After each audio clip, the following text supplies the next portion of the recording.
Welcome to this presentation explaining the laws of exponents. There are 5.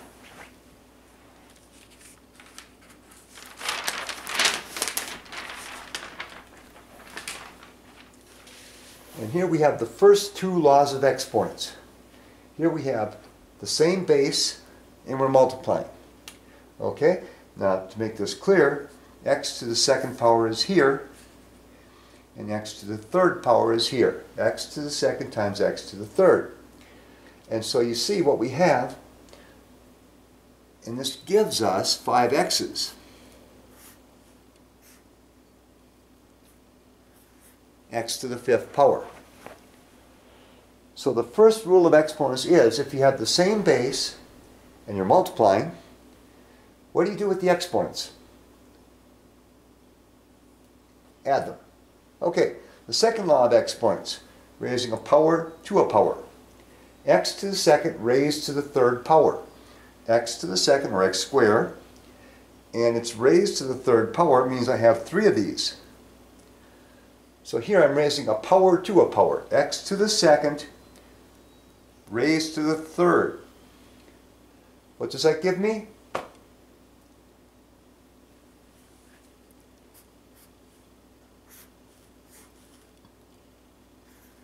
X to the 6th power.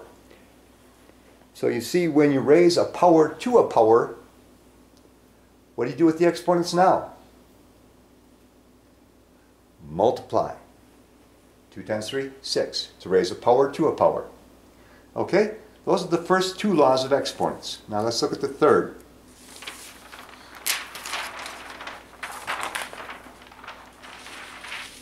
The third law of exponents.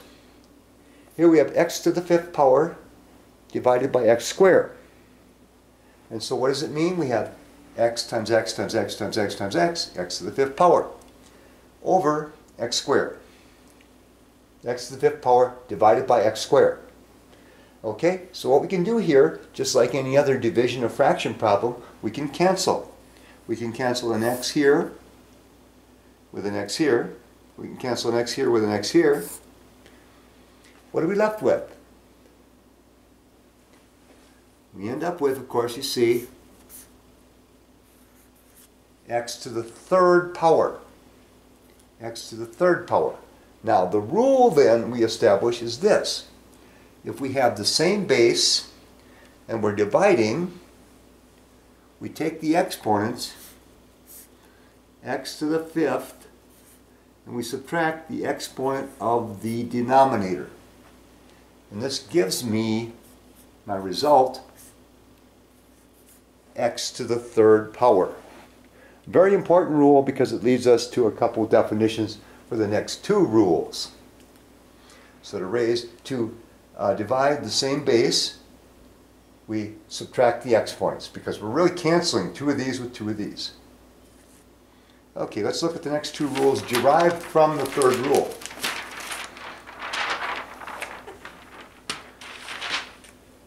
This will give us the 4th rule of exponents. Here we have x to the 3rd power over x to the 3rd power. Now by using cancellation, we can cancel an x with an x, an x with an x, an x with an x. It doesn't leave you 0 because what you really have here is 1, 1, 1, 1, 1, 1. And you know that anything over itself anyway, anything over itself is always 1. Now if we use the 3rd rule that we had just learned, we would have x to the 3rd power minus 3, which would be x to the 0. And this gives us a definition here we're using. Anything to the 0 power is always 1. Anything to the 0 power is always 1. Because what it really means is the number over itself. So if you have, for example, 213 to the 0 power, the answer would be 1. Any number to the 0 power is 1. That's a rule that many people forget and causes problems for many students.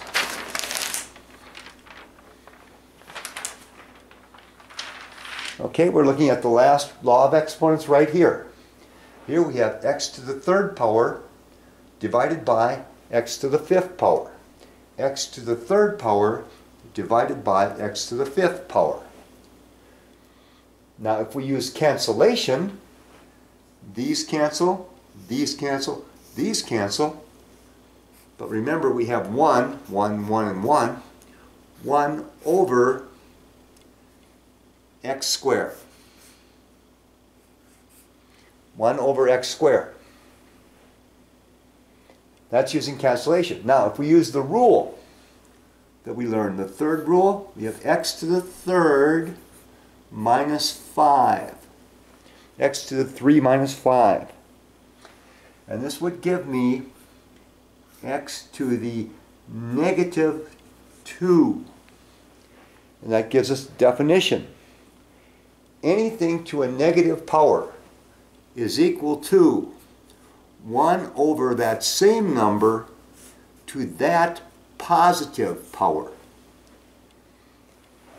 In effect, what you have to do, if you have a negative power, before you can apply it, you have to bring this down into the denominator. The exponent becomes positive, and then you can apply the exponent. You cannot apply a negative exponent. And that's the fifth rule. Now we've looked at all the rules. Let's look at some examples that might cause some problems.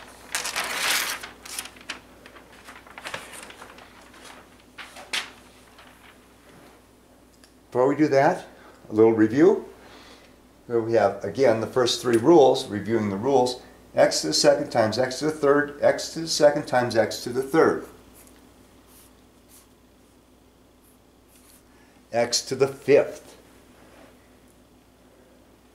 Here we have x to the second raised to the third, x to the second raised to the third. To raise a power to a power, multiply exponents. X to the sixth power.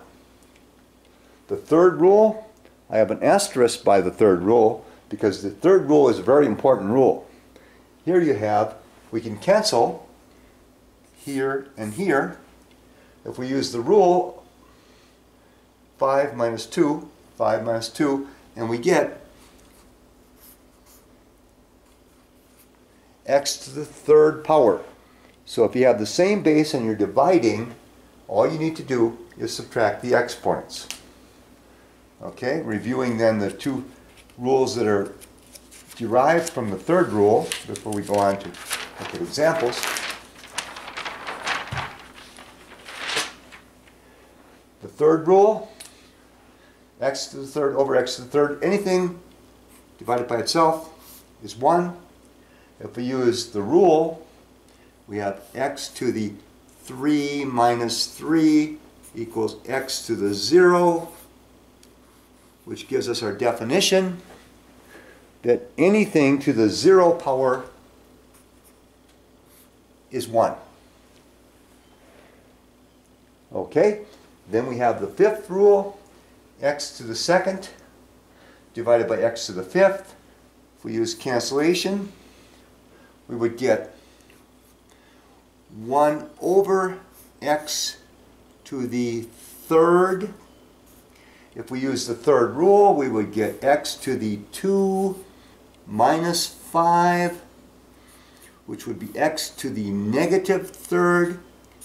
And so a negative exponent means you have to bring this down into the denominator. We get 1 over x to the third, positive third, and then we can apply that positive exponent. Bring that up where you can see that.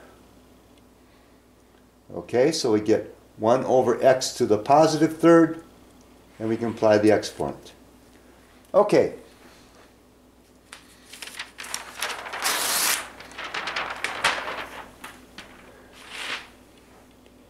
Here we have x to the third over x to the negative fourth. We can do this a couple ways. Okay, we can apply the third rule, x to the 3 minus whatever this is, so it's minus a negative 4. Minus a negative is plus, 3 plus 4 is 7, you get x to the 7th power. Or if you want to, you can bring this up into the numerator. So you still have x to the third in the numerator. That stays up in the numerator. Bring this up. You have x to the fourth.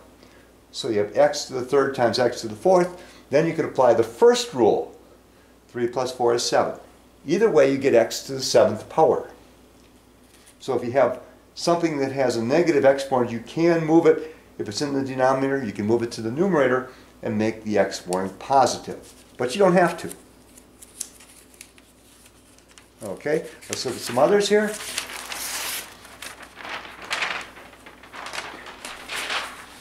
Here we have x to the negative fifth over x to the negative second. We can make both of these exponents positive by bringing this up, x to the second, and bringing this down, x to the fifth. Then we could use the third rule, x to the 2 minus 5, x to the negative third. Or we can leave it just the way it is and use the third rule. X to the negative fifth minus x to the negative second, excuse me. So we have minus and negative is plus, negative 5 plus 2 is negative 3. Either way, you get x to the negative third power. Interesting. Two very different ways to come up with the same answer. Okay, if we're ready, let's look to the next one.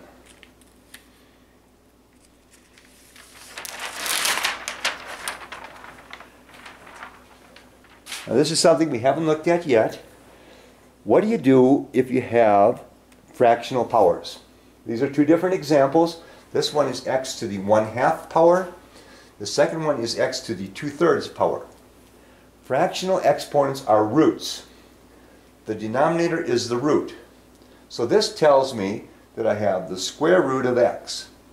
So this would be the square root of x, very simply. Now you say, where's the 1 and where is the 2? Well, the 1 is the power of x here. And it's 1 understood, so I don't need to write it, but I'll write it in. The 2 is the root. It's understood here. This is the square root. But I can write the index in, and you can see where those are. So this is x to the 1/2 power. We can follow that pattern here, and we have here the third root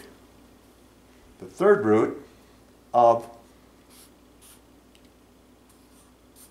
x squared. So that is fractional powers. The numerator is the power, the denominator is the root. And that's all there is, dealing with exponents.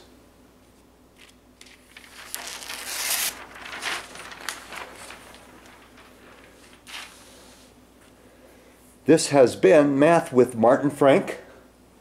I hope you've enjoyed it. I hope you've learned something from it. You can handle these laws of exponents pretty well now. There are many other presentations in this series. They're all under the title Math with Martin Frank. Thank you, and I wish you well.